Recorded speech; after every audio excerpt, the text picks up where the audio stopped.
She's not thinking straight. She hasn't been right since the wedding. Once Voss signs the papers, we file before she even knows what happened. That was my mother's voice. She was sitting in my father's kitchen, 3 days after my husband's funeral, planning how to take everything he left me. $8.5 million, 6 Manhattan lofts, my entire future, carved up on a Wednesday evening between my parents and my sister like it was already theirs. But here's the thing my family didn't know. Nathan had warned me. Not in some dramatic deathbed confession. Quietly, carefully, the way he did everything. And what I did next cost my father his freedom, my sister her fiancé, and my mother every ounce of respect she'd spent 60 years building in that town. Before I go on, please take a moment to like and subscribe, but only if you genuinely connect with this story. Drop your location and local time in the comments. I love knowing where you're listening from. My name is Faye Terrell. I'm 31 years old. I'm a museum manager in Manhattan, and 2 weeks ago, I buried the only person who ever truly saw me. Now let me take you back to the beginning, the morning of Nathan's funeral, when I stood alone in a half-empty church and realized my family wasn't coming. The morning is cold for September. St. Andrew's Chapel on 9th Avenue seats 200. 14 people show up. I count them because there's nothing else to do while the organist plays a hymn Nathan never would have picked. 14. 3 of his college roommates. His boss from the architecture firm. 6 colleagues from my museum who carpooled from Chelsea. The florist, who stays because she knew Nathan from the Saturday market. A neighbor from our building. And James Whitfield, Nathan's attorney, sitting in the back row in a dark suit, hands folded, watching everything. My mother's chair is empty. My father's chair is empty. Chloe's chair is empty. I called all 3 of them. I called Patricia Hobbs, my mother, at 6 a.m. the day Nathan collapsed. She picked up on the 4th ring and said, "Oh, Faye, that's terrible." Like I'd told her the car needed a new alternator. Then she said, "We'll talk when you come home. Chloe has a fitting for her engagement dress this weekend, so it's been hectic." My husband was dead. My sister had a dress fitting. I stand at the front of the chapel now and try to say something about Nathan. About the way he folded his drafting paper into tiny cranes when he was thinking. About the 6 years we spent together, and how every single one of them was better than the 25 I lived before him. My voice cracks twice. Nobody from my family is here to notice. Afterward, James Whitfield finds me on the chapel steps. He shakes my hand, firm, steady. "Nathan loved you," he says. He made sure of that. Then, "Come see me Monday, Faye. It's important." I don't understand the weight of those words yet. I will. 2 days later, I drive to Ridgewood. It's a 2.5-hour drive from our Chelsea loft. Nathan's loft, I keep correcting myself. Through the suburban sprawl and into the kind of small-town New York that tourists forget exists. Population 8,000. 1 grocery store, 1 diner, 1 church that runs everything. I pass the wooden sign at the edge of town. Ridgewood Community Church. Gerald Hobbs, Honorary Treasurer. My father's name in gold letters. He's been treasurer for 12 years. In Ridgewood, that's practically a political office. The house looks the same. White siding, green shutters, the porch swing. Patricia repaints every spring. I grew up here. I learned to read here. I also learned that some families have a favorite child, and it isn't always a secret. Chloe had asthma as a kid, mild, managed with an inhaler by age 10. But Patricia never updated the narrative. Chloe was delicate. Chloe needed extra support. Chloe got the bigger bedroom, the later curfew, the car at 16. I got a library card, and the understanding that I could take care of myself. I did take care of myself. Scholarships, Columbia, a career I built from nothing. Nathan. And now Nathan is gone, and I'm driving back to the house I couldn't wait to leave, carrying a copy of his will in my bag. $8.5 million, and 6 Manhattan properties. I haven't told anyone yet. I actually think, that maybe this will be the thing that makes my mother finally look at me and say, "I'm proud of you, Faye." I park in the driveway. The kitchen window is open. And I hear voices. I freeze on the porch steps. My mother's voice comes through the window screen, sharp and organized, like she's reviewing a grocery list. Voss said if we get her here for 72 hours, he can do the evaluation. She just lost her husband. No judge is going to question it. My father. And the money? Chloe becomes guardian. We manage the accounts. Simple. Then Chloe's voice, on speakerphone, tinny and eager. Tell Dad to make sure she doesn't talk to that lawyer. Nathan's lawyer gave me a weird vibe at the wedding. The wedding. 3 years ago. Chloe noticed James Whitfield 3 years ago and filed it away. I stand perfectly still. The porch light is off. A moth taps against the screen. Inside, my family is discussing how to have me declared mentally incompetent so they can seize control of my dead husband's estate. Patricia again. She'll cry for a week and then sign whatever we put in front of her. She always does what she's told. My hands are shaking. My chest feels like someone is sitting on it. I reach into my coat pocket and pull out my phone. New York is a one-party consent state. I learned that in a compliance seminar at the museum 2 years ago. It means I can legally record any conversation I'm part of. Or, in this case, any conversation happening 3 feet from where I'm standing on a public porch with an open window. I tap record. The red dot glows. My mother keeps talking. My father keeps agreeing. My sister keeps planning a future that depends entirely on me being broken. I have the recording.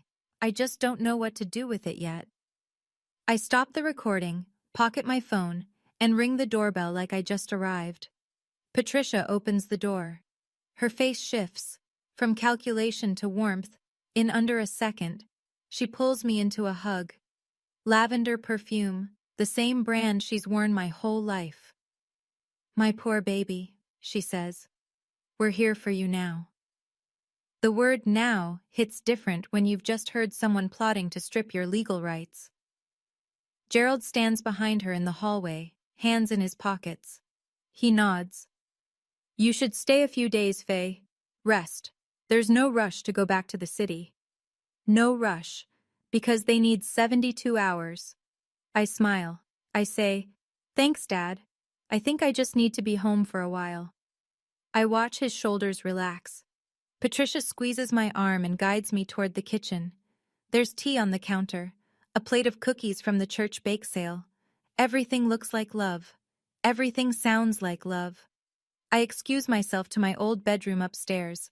Same twin bed, same faded quilt, same Columbia graduation photo tacked to the wall with a single pushpin. Down the hallway, both walls are covered in Chloe's pictures.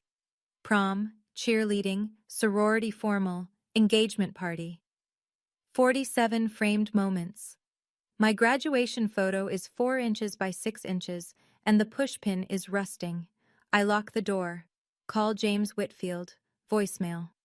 James, it's Faye Terrell. I need to see you Monday. It's urgent. Please call me back. I sit on the edge of the bed and play the recording through my earbuds. Every word is clear. My mother's voice, my father's voice, my sister's voice. All 3 of them, calm and methodical, planning to erase me. I don't sleep. The next morning, there's a man in the living room I've never met. Patricia introduces him over coffee. This is Dr. Voss. He's an old friend of your father's from college. I thought it might help to have someone to talk to, sweetheart. After everything. Dr. Raymond Voss is 64. Silver hair, wire-rimmed glasses, the kind of cardigan that's supposed to make you feel safe. He shakes my hand and smiles like we're at a dinner party. I'm sorry for your loss, Faye, he says. Your parents are worried about you. We sit in the den. Patricia stays, positioned on the love seat like a chaperone. Voss opens a leather notebook. Do you find it hard to make decisions right now? No. Do you sometimes hear Nathan's voice, even when you know he's gone? No. Have you had thoughts of harming yourself? No. Each question is designed to build a case. I recognize the pattern because I spent 3 days reading about involuntary guardianship proceedings on my phone at 2 in the morning. Voss isn't checking on me. He's constructing a diagnosis. Sometimes grief can make us feel like we're not capable of handling our own affairs, he says gently. That's perfectly normal. Patricia leans forward. She's been like this since Nathan died. Shut down. Not herself. I answer every question clearly, calmly, and without emotion. I give Voss nothing. After 20 minutes, I excuse myself to get water. I walk to the back porch, close the screen door, and call James. This time he answers. Don't leave that house yet, he says. I need to tell you something Nathan set up. Can you come to my office tomorrow morning? My pulse picks up for the first time in days, and it's not from fear. I tell Patricia I'm going for a drive. Nathan used to take me driving when I was sad, I say, and she buys it without blinking. She even pats my shoulder on the way out. James Whitfield's office is in Glendale, one town over. Small building, second floor, no receptionist. He's waiting at the door. Inside, he slides a folder across the desk. Nathan's will. I already know the headlines. $8.5 million in liquid assets. 6 loft apartments in Manhattan, 3 in Chelsea, 2 in Tribeca, 1 in the Lower East Side. All of it mine. But James isn't done. He hands me a sealed envelope. Nathan's handwriting on the front. For Faye. I open it. The letter is dated 2 years ago. Faye, I know your family. I've watched how they treat you. Not the big cruelties, the small ones, the ones you explain away. If something happens to me, James will protect you. Don't trust anyone who wasn't at my funeral. My vision blurs. I press my palm flat on the desk and breathe. James explains what Nathan built, an irrevocable trust. Every asset, the cash, the properties, held inside a legal structure that cannot be transferred through guardianship. Even if a court declared me incapacitated tomorrow, the trust stays intact. James is the trustee. The money doesn't move without his signature and mine together. Nathan came to me 3 years ago, James says, right after your wedding. He said, her family will come for this if I die. Build something they can't touch. I sit in that small office and cry for the first time since Nathan's funeral. I cry because my husband knew me better than I knew myself, and he loved me enough to plan for the worst. James pours me water from a pitcher on his desk and lets me collect myself. Then he opens a second folder. There's something else, he says. Nathan suspected your father had financial problems. Gerald asked Nathan for money 4 separate times during your marriage. Nathan documented every request. He shows me the notes. 4 emails from Gerald, each more desperate than the last. $20,000 for home repairs. $15,000 for Chloe's car. Nathan declined every time and kept the receipts. That's not proof of anything, I say. No, but if Gerald is the treasurer of a non-profit, his tax filings are public record. James picks up the phone and dials. Maggie, I have someone I'd like you to meet. Margaret Kessler, Maggie, is a forensic accountant. She works fraud cases for non-profits across the state. She's 45, direct, no nonsense. James puts her on speaker. Give me 10 days, Maggie says. I'll pull the 990 forms and compare them with whatever financial disclosures the church has on file. If there's a discrepancy, I'll find it. 10 days. The church gala, the annual fundraiser where Gerald delivers the treasurer's report, is in 12. I drive back to Ridgewood with a plan I didn't have this morning.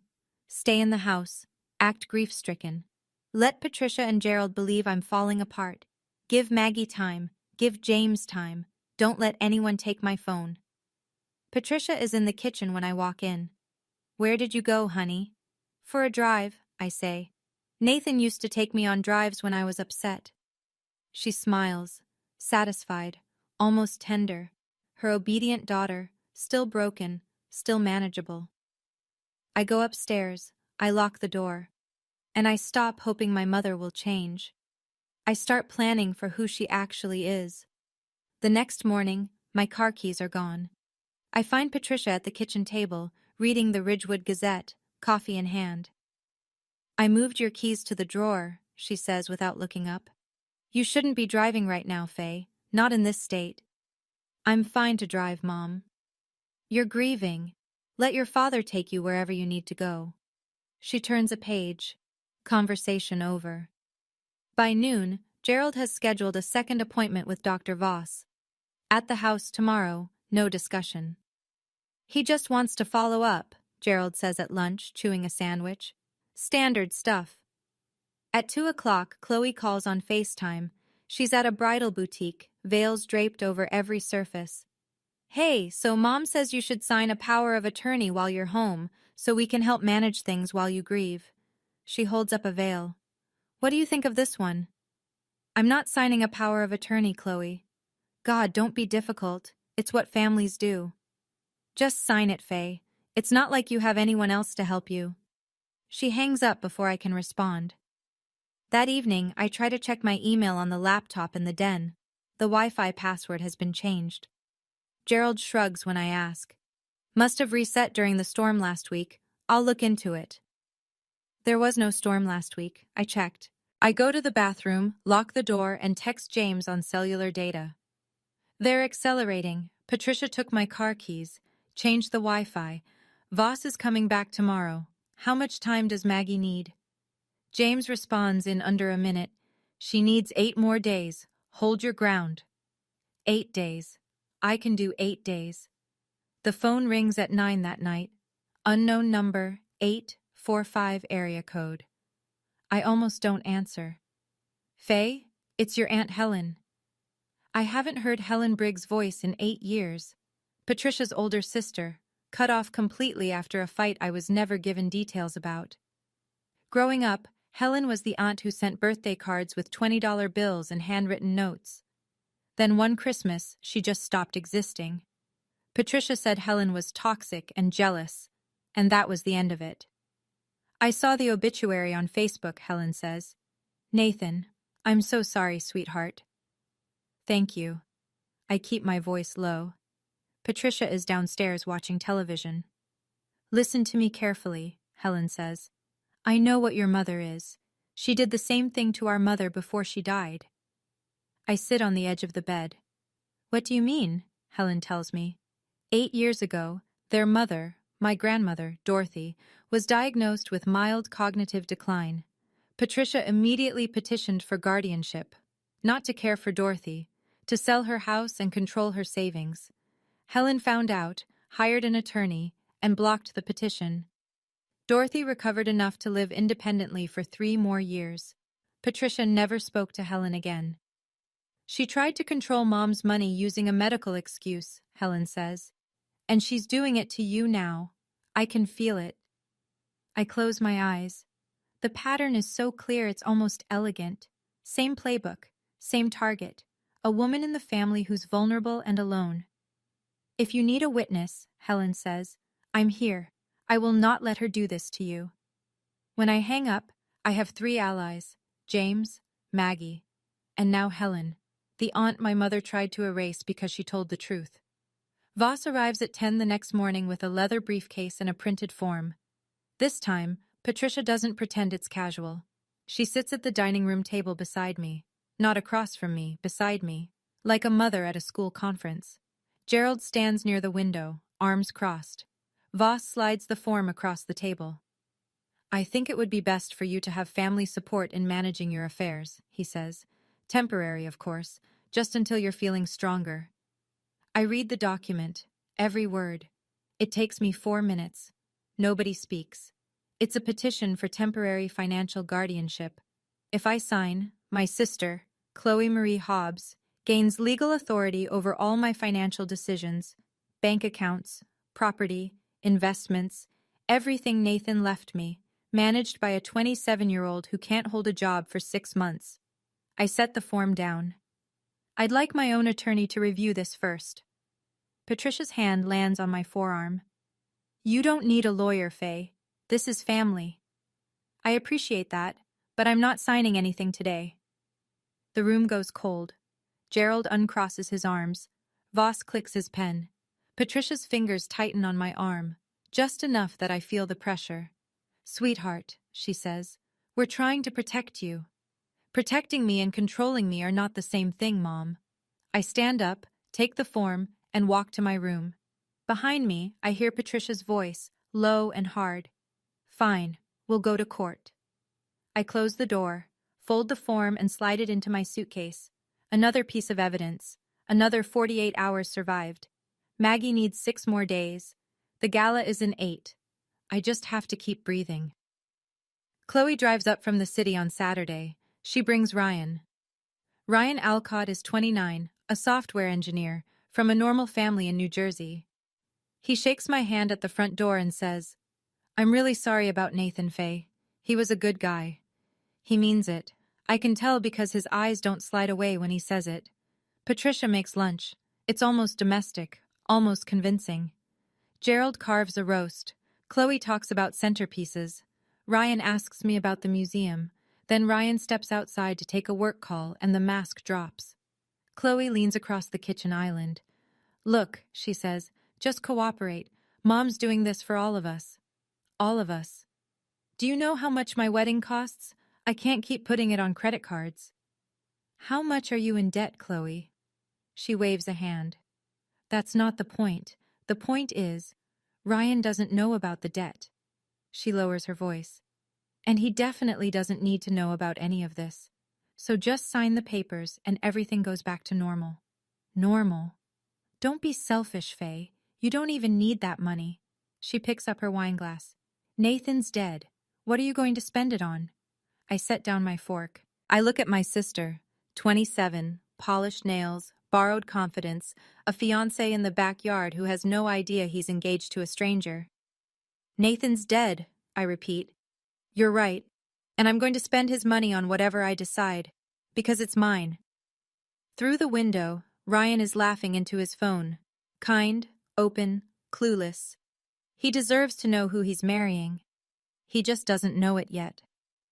I want to pause here for a second. My own sister just told me I didn't need my dead husband's money because he's gone.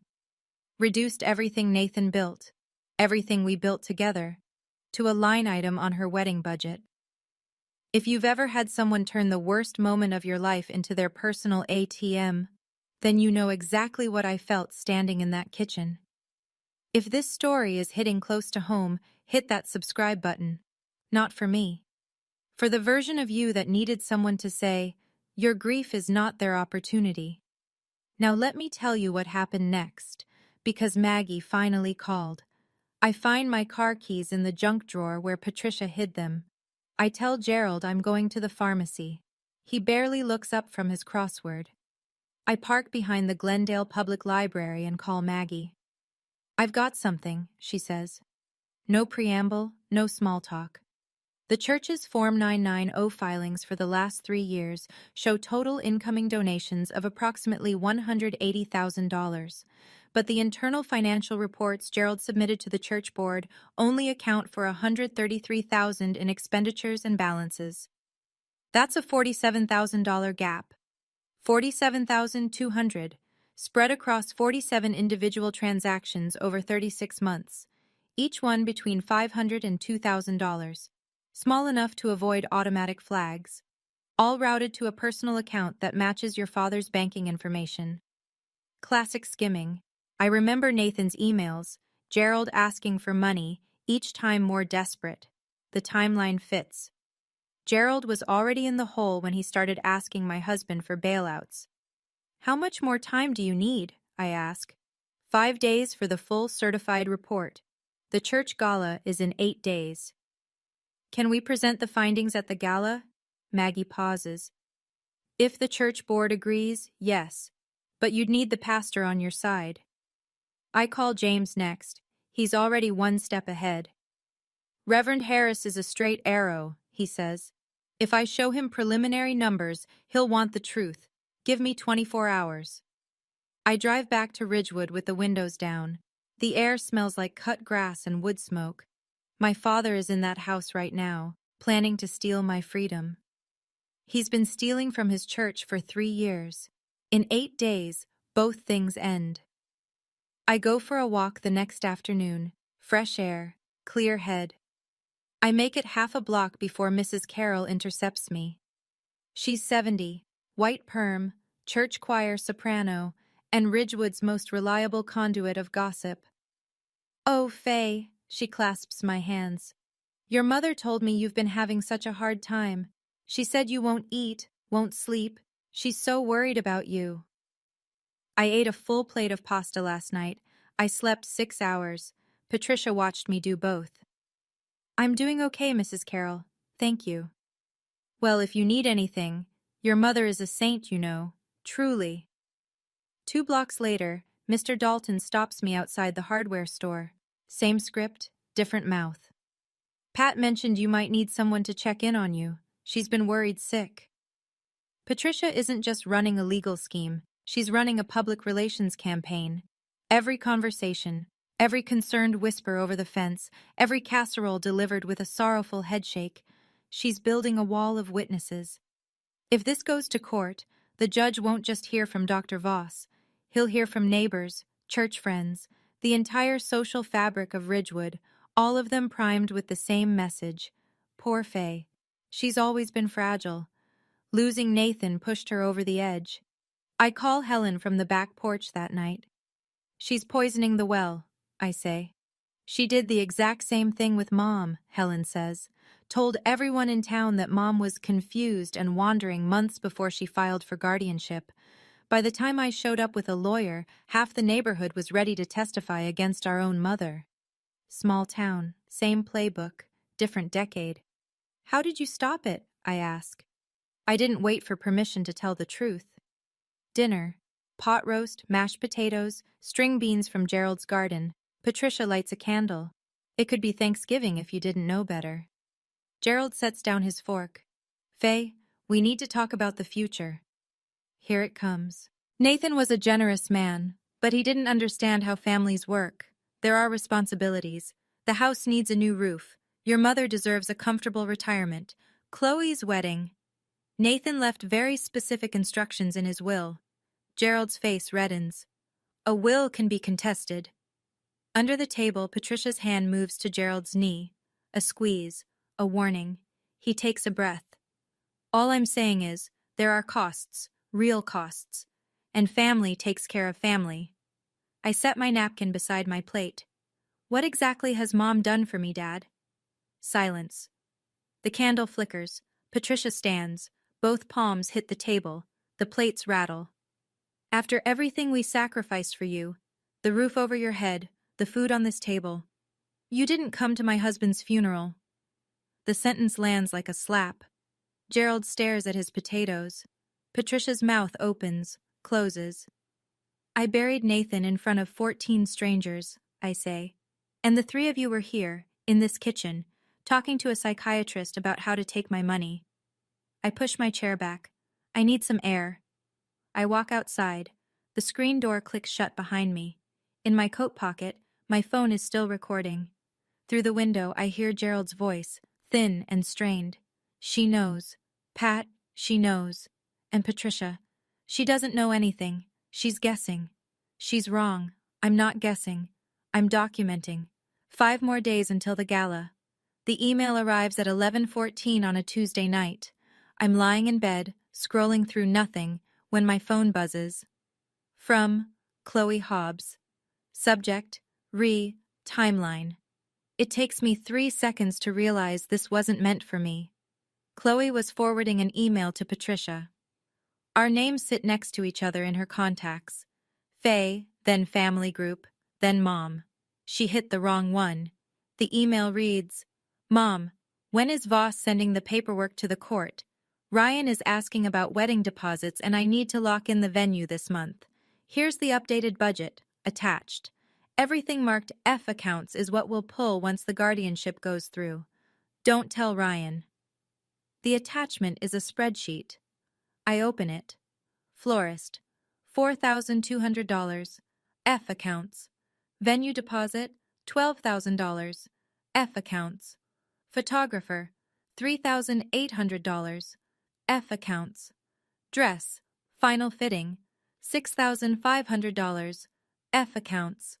Catering, $18,000, F accounts. Total wedding budget, $48,300. Sources, F accounts, F accounts, phase accounts. My dead husband's money, allocated line by line to my sister's wedding, and she hasn't even gotten the guardianship yet. I screenshot everything, the email, the attachment, the timestamp. I send it all to James with one line. Chloe sent this to me by accident. Premeditation and financial motive. James replies at midnight. This is gold. Combined with your recordings and the audit, we have a very strong case. Don't let her know. I go back to Chloe's email and delete it from my inbox. Then I delete it from the trash folder. If she checks her sent messages, she won't see a bounce back. She won't know. $48,000. My sister planned her entire wedding on money she hadn't stolen yet. 4 more days. Helen checks into the Glendale Motor Lodge on Wednesday afternoon, 6 miles from Ridgewood, close enough to matter, far enough to stay invisible. We meet at a coffee shop on Route 9.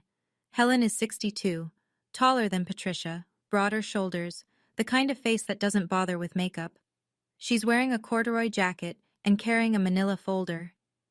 8 years of silence, she says, and your mother still hasn't changed her act.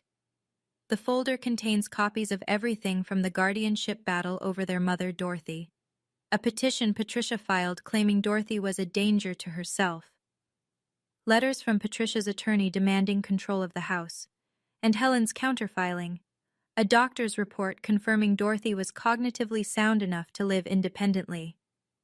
She tried it with our mother, Faye.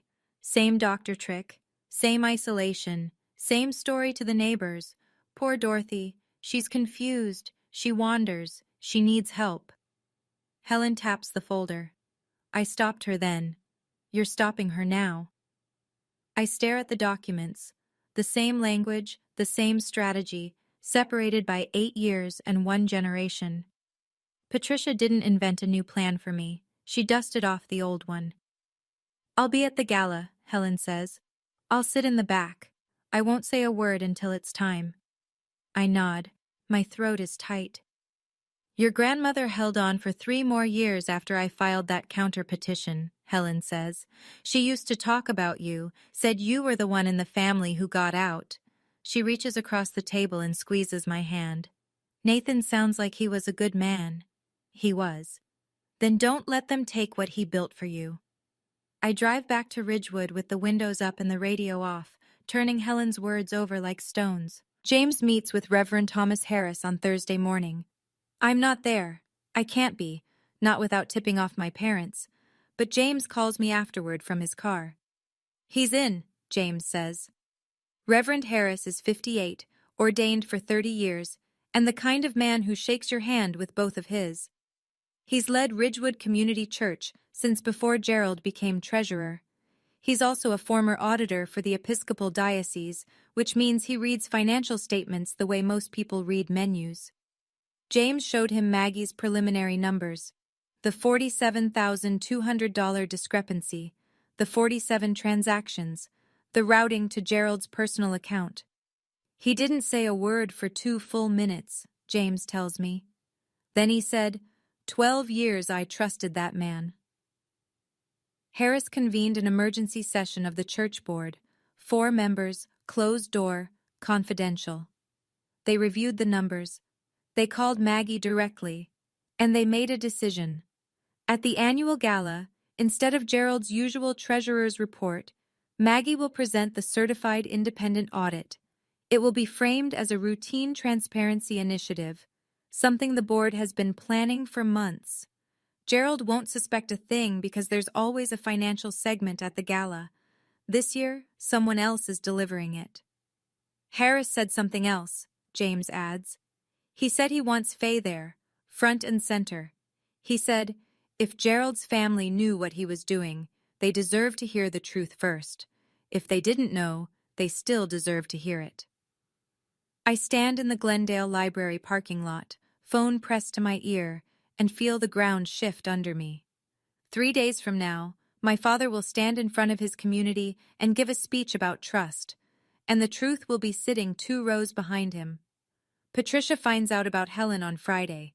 Mrs. Carroll, who else, spotted Helen at the coffee shop on Route 9 and reported back within the hour. Patricia is waiting in the kitchen when I come downstairs. "Did you contact Helen?" She doesn't ask it. She states it, like a prosecutor entering evidence. "She saw Nathan's obituary on Facebook," I say. "She reached out. I didn't invite her." "You know she's not welcome in this family. She tried to destroy us before."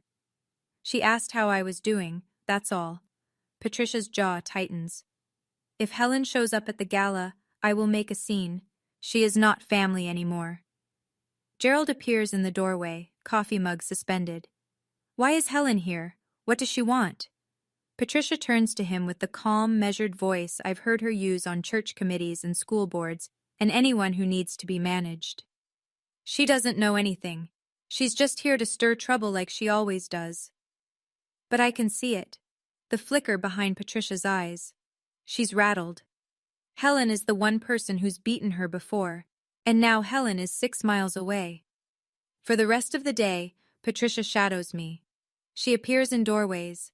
She checks my phone when I leave it on the counter to pour coffee, but I've locked it with Face ID, and she can't get past the screen. She offers to organize my suitcase. She suggests I rest in the living room where she can see me. She's scared. The question is whether she's scared enough to do something reckless before Sunday. "Helen always wanted to tear this family apart," Patricia says at dinner, to no one in particular. "Don't let her get in your head." I eat my chicken. I say nothing. 2 more days, Saturday night. The gala is tomorrow. Maggie emails the final report to James at 7:42 p.m., 41 pages. 47 flagged transactions over 36 months. Every dollar traced from the church's donation account to Gerald's personal checking account. Total, $47,200. James texts me. "Report is certified. Harris has briefed the board. Maggie will present at 7:30 after Gerald's welcome remarks. Everything is set." I text Helen. "Be there at 7, sit in the back. Don't talk to Patricia until it's time." Helen. "I've waited 8 years for this. I'll be there at 6:30. I go downstairs. Patricia is in the living room, ironing Gerald's shirt for tomorrow. A blue Oxford, his church best. "Your father is giving the treasurer's report at the gala," she says. "The whole town will be there. He's been rehearsing all week." She holds up the shirt, inspects the collar. "He's so proud." "I'll be there too." Her face brightens. "That's wonderful, sweetheart. It'll be good for you to get out." I watch her press the iron over the cuffs. She's pressing her husband's shirt for the night his life unravels, and she has no idea. Part of me wants to feel something about that. Pity, maybe. Or guilt. I go back upstairs. I sit on the bed. I read Nathan's letter one more time. "Don't trust anyone who wasn't at my funeral." James wasn't invited to the funeral, but he was there. Maggie never met Nathan, but she's fighting for what he built. Helen was erased from this family 8 years ago, but she drove 3 hours to stand in the back of a church hall for me. Tomorrow, my father will stand in front of his community and lie, and the truth will be sitting right behind him. I sat in my old bedroom that night and read Nathan's letter for the 10th time. He knew. He knew what they would try. And he built a wall around me anyway, from a place I can't reach anymore. If you've ever had someone love you enough to protect you even after they're gone, then you understand why I couldn't waste what he gave me. We just crossed 200,000 subscribers. Every single one of you matters. If this story deserves a share, send it to someone who needs to hear it tonight. Because what happened at the gala the next evening, even I didn't see all of it coming. Ridgewood Community Church Fellowship Hall, Sunday evening, 7 o'clock.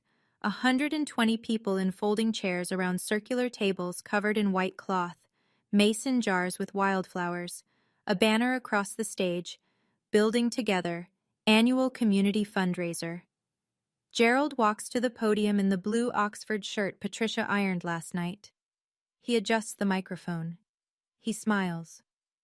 Good evening, everyone. Thank you for being here. Applause. Warm, familiar, automatic. Gerald Hobbs has stood at this podium every September for 12 years. He's as much a part of this gala as the chicken dinner and the silent auction. Patricia sits front row center. Chloe is beside her, Ryan on Chloe's other side. I'm at a table near the middle of the room. Helen is in the back, corduroy jacket, hands folded in her lap. James stands near the side exit. Maggie sits 2 seats from Reverend Harris at the board table. Gerald taps his notes. This church has always been built on trust, and I'm honored to have served as your treasurer for 12 years. We've had a strong year. Donations are up, programs are funded, every dollar accounted for. He clicks to a slide, his slide, the one he prepared, with adjusted numbers and rounded totals. Every cent in service of this community. More applause. Mrs. Carroll beams. Mr. Dalton nods. Gerald finishes with a flourish. Thank you for your trust. It means the world to me and my family. He steps back. Reverend Harris stands. Thank you, Gerald. Wonderful report, as always. Harris buttons his jacket. And now, as part of our ongoing commitment to transparency, the board has arranged an independent financial review of our accounts. I'd like to introduce Margaret Kessler. Gerald's smile falters. Patricia sits up straighter. Maggie stands, smooths her blazer, and walks to the podium. Maggie connects her laptop to the projector. The church's financial data fills the screen. Real numbers this time. Good evening. My name is Margaret Kessler. I'm a certified forensic accountant retained by the church board to conduct an independent review of Ridgewood Community Church's financial records for the past 3 fiscal years. She clicks to the first slide. 2 columns. Left, Form 990, Public Filings, showing total donations received. Right, internal reports Gerald submitted to the board. Over the past 36 months, this church received approximately $180,000 in donations. However, the treasurer's internal reports account for only $133,000 in expenditures and fund balances. That leaves a discrepancy of $47,200. The room goes silent. Forks stop moving. Glasses pause mid-lift. Maggie clicks again. A spreadsheet of 47 transactions, each highlighted in yellow. These are 47 individual transfers, ranging from $500 to $2,000 each, routed from the church's primary donation account to a personal banking account. She lets the number sit. Then, the account holder's name matches the church's current honorary treasurer. 120 heads turn toward Gerald. He's standing beside the stage, one hand on the curtain. His face has gone white. Patricia is on her feet. This is ridiculous. Gerald would never... Maggie doesn't flinch. Ma'am, these are public tax filings compared with bank records obtained through legal channels. The numbers speak for themselves. Whispers ripple through the hall. Mrs. Carroll covers her mouth. Mr. Dalton stares at his plate. Gerald steps forward. There must be a mistake. I can explain. Reverend Harris raises his hand. Gerald, I think it's best you step aside while we conduct a full investigation. The applause that greeted Gerald 5 minutes ago is gone. The room sounds like a held breath. Patricia turns. She scans the room until she finds me. You. She crosses the center aisle, heels clicking on linoleum. You did this. You brought these people here to destroy your own father. 120 people are watching. I stand up. No, Mom. I brought the truth. My voice is steady. I've rehearsed this in my head for 10 days, but now that it's happening, I don't need the rehearsal. You were the ones who tried to have me declared mentally incompetent so you could steal my husband's estate. Gasps. Actual, audible gasps from the tables nearest us. Patricia's face flashes through 3 expressions in 2 seconds. Shock, fury, calculation. She lands on performance. She's lying. She's been unstable since Nathan died. Ask anyone. I have recordings, Mom. I say it evenly, quietly. I have emails. I have testimony from your own sister about what you did to Grandma Dorothy 8 years ago. From the back row, Helen stands, 62 years old, steady as a stone wall. "It's true," she says. "She tried it with our mother. Guardianship, financial control, the same doctor trick." Helen's voice carries across the silent room. "I stopped her then. Faye is stopping her now." Patricia looks at Helen, then at me, then at the room full of people she spent decades cultivating, charming, performing for. Not one of them moves toward her. Gerald sinks into a chair. His head drops. James walks to Gerald and hands him an envelope. "This is formal notification that Nathan Terrell's estate is held in an irrevocable trust.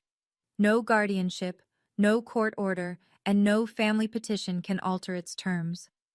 I look at my mother. "I didn't come here for revenge. You gave me no choice. That ends tonight." Patricia opens her mouth. Nothing comes out. The room is still processing when Chloe grabs Ryan's arm. "Let's go," she hisses. "This is all lies. My sister is having a breakdown." Ryan doesn't move. He's been sitting 3 feet from me for the past 5 minutes, and he heard every word. The audit, the guardianship petition, the recordings, his fiancée's name attached to all of it. "Is it true?" he says. Not loud, not angry, just clear. "Ryan, come on. Is it true, Chloe? The debt, the guardianship plan, the wedding budget." "It's not what it sounds like. You told me your family was close." Ryan pulls his arm free. "You told me Faye was okay with helping pay for the wedding. You told me your parents were good people." "They are good people. Your father just got caught stealing from a church." Ryan stares at her. "And you were going to pay for our wedding with money you took from your grieving sister." Chloe's eyes are wet. She reaches for his hand. He steps back. I watch Ryan slide the engagement ring off his finger. He holds it for a moment. A simple platinum band, the one Chloe showed off on every social media platform for 6 months, and sets it on the table, gently. No throw, no scene. Just a man putting something down he can't carry anymore. "I was going to marry someone who doesn't exist," he says. He walks out the side door. Chloe turns to Patricia, tears streaking her mascara, desperate for rescue. But Patricia is surrounded, Reverend Harris on one side, Mrs. Carroll on the other, both talking at once. For the first time in her life, Chloe reaches for her mother and finds no one reaching back. The ring sits on the table, catching the overhead light. Reverend Harris takes the microphone. "I want to thank everyone for their patience tonight." His voice is measured, pastoral, the voice he uses for funerals and difficult sermons.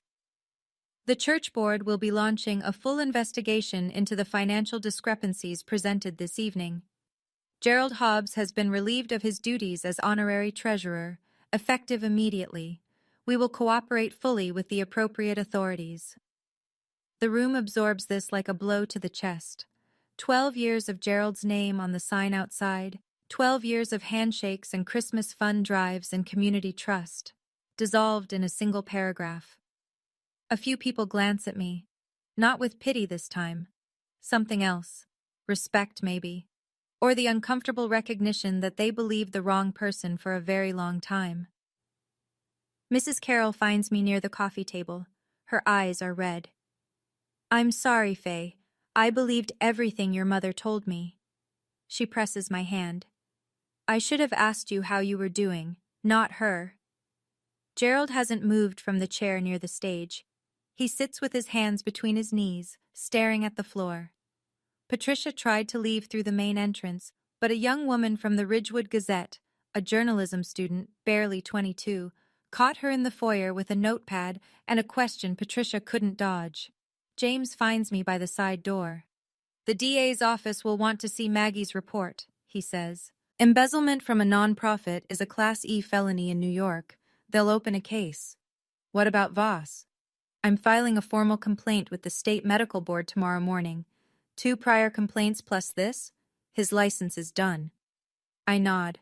My hands are steady. My chest feels hollow but light, like something enormous just left. James files the complaint against Dr. Raymond Voss with the New York State Office of Professional Medical Conduct on Monday morning. The packet is thorough. My audio recordings, Voss coaching Patricia on how to frame a 72-hour evaluation. The guardianship petition he prepared with Faye Terrell's name already typed in. Chloe's email confirming Voss was coordinating with the family. And the detail that seals it. Voss has 2 prior ethics complaints on file, both for inappropriate dual relationships with patients connected to personal acquaintances. With this evidence, James tells me over the phone, he's looking at license suspension at minimum. If the DA finds enough for conspiracy charges, it goes criminal. I'm back in Manhattan by then, sitting in the Chelsea loft, morning light coming through the tall windows Nathan loved. The city hums beneath me. Cabs, construction, someone's dog barking 3 floors down. It sounds like home. James adds, I've also sent copies of everything to your personal attorney as a precaution. If Patricia tries to retaliate with a defamation claim or a counterpetition, you're covered.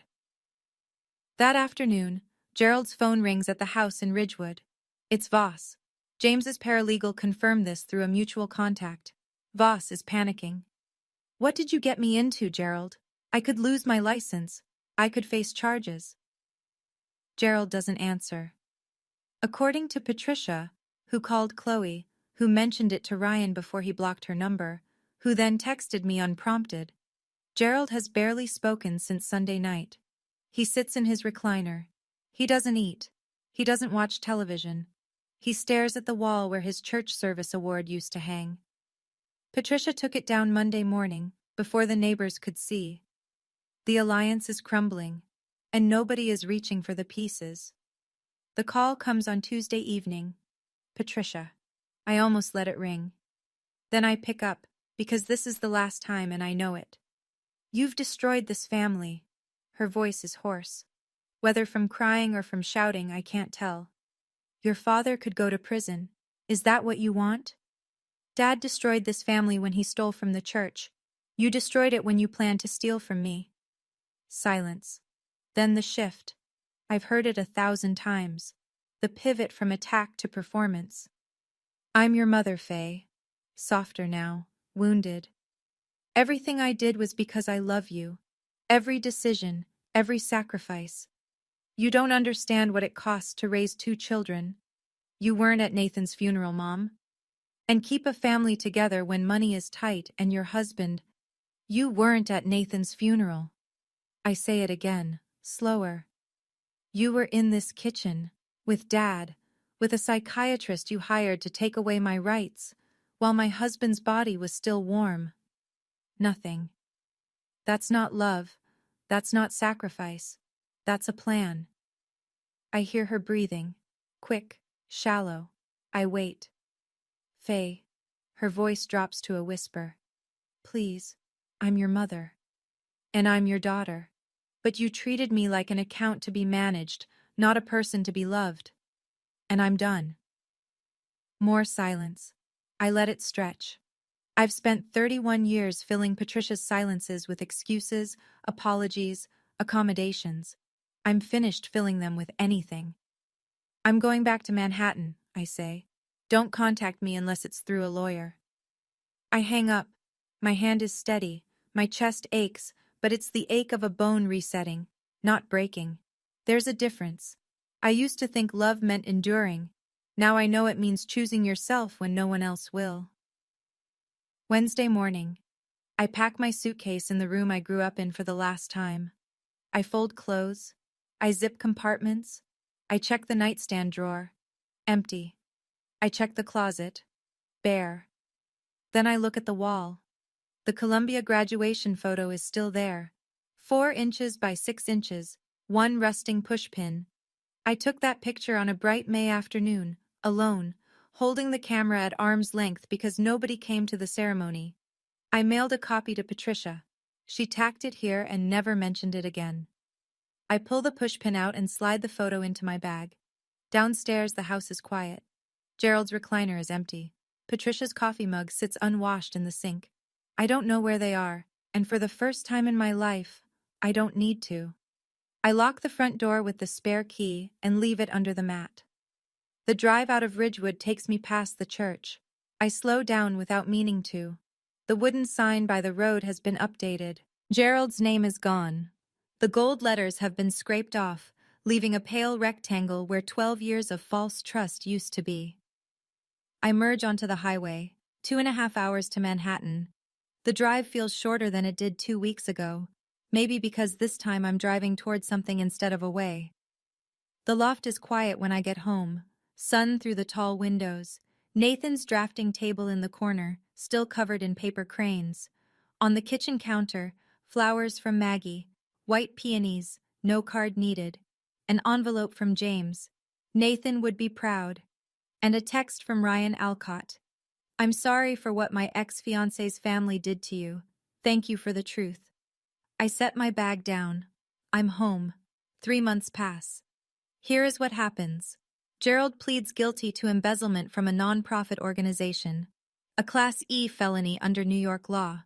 His attorney negotiates full restitution of $47,200 to the church in exchange for a reduced sentence. The judge grants 3 years of probation and 200 hours of community service. Gerald Hobbs, honorary treasurer for 12 years, now picks up litter on the county highway every Saturday morning. Dr. Raymond Voss's medical license is permanently revoked by the New York State Office of Professional Medical Conduct.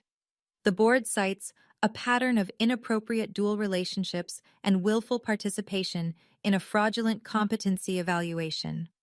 The DA's office opens a separate investigation into conspiracy to commit fraud. Voss hires a criminal defense attorney. His practice closes. Patricia is not charged. There isn't enough direct evidence to prove criminal conspiracy. She never signed the guardianship petition, and her name isn't on any financial documents. But she loses something the law can't restore. The neighbors stop calling. The church removes her from every committee. Mrs. Carroll, who once called her a saint, crosses the street when she sees Patricia coming.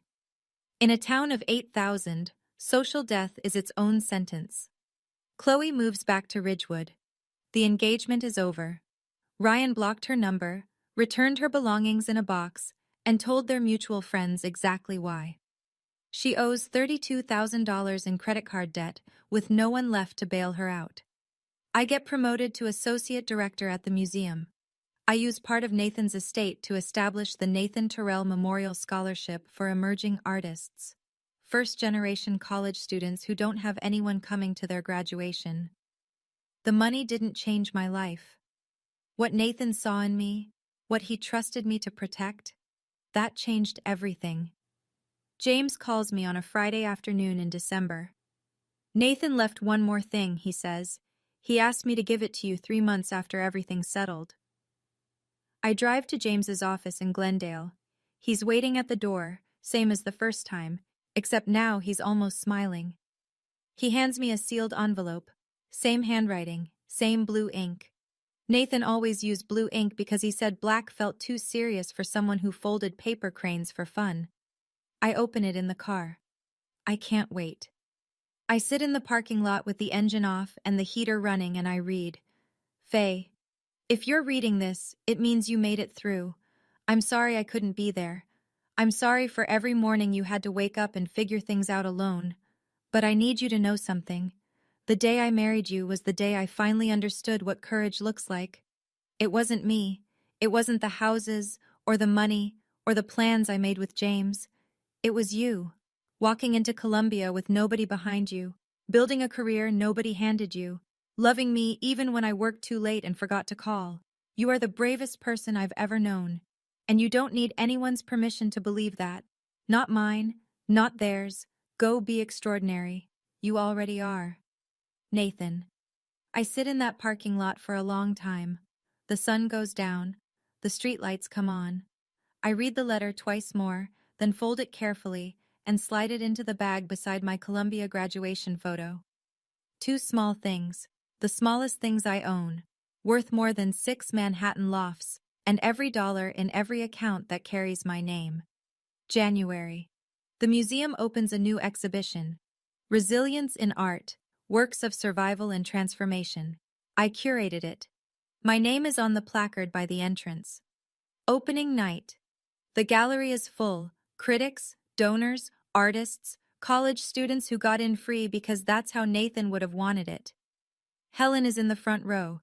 She drove 3 hours to be here, same as she drove 3 hours to sit in the back of a church hall in Ridgewood. James is near the wine table, talking to Maggie about nonprofit tax reform, which is apparently what forensic accountants discuss for fun. I stand at the podium and talk about the exhibition, about art made by people who lost everything and created anyway, about survival as a creative act, about how the most powerful thing a person can do is decide that their own story isn't over. I don't mention my family. I don't need to. Everyone in this room who matters already knows. Afterward, my phone buzzes. A text from Patricia. I miss you. I read it. 2 words, 6 letters. I put the phone back in my pocket. I don't reply. Then I walk back into the gallery, where Helen is examining a sculpture and James is laughing at something Maggie said. And I think about the woman I was 2 weeks after Nathan's funeral, standing on a porch in Ridgewood, shaking, pressing record on her phone, with no plan and no allies and no certainty that anything would work. She figured it out. I figured it out. Some families are built by blood. Mine was built by the people who showed up when it mattered.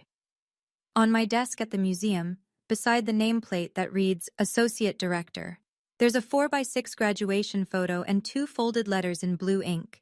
They're the only inheritance I'll ever need. That's my story. I didn't plan to stand in front of my father's church and lay out 12 years of stolen money. I didn't plan to lose my family the same month I lost my husband. But I learned something Nathan tried to tell me all along. The people who love you don't need you to be small so they can feel big. If this story meant something to you, leave a comment. Tell me, what's the one boundary you wish you'd set sooner? And if you want more stories like this one, check the description. I've picked a few I think you'll connect with. Thank you for staying until the end. It means more than you know.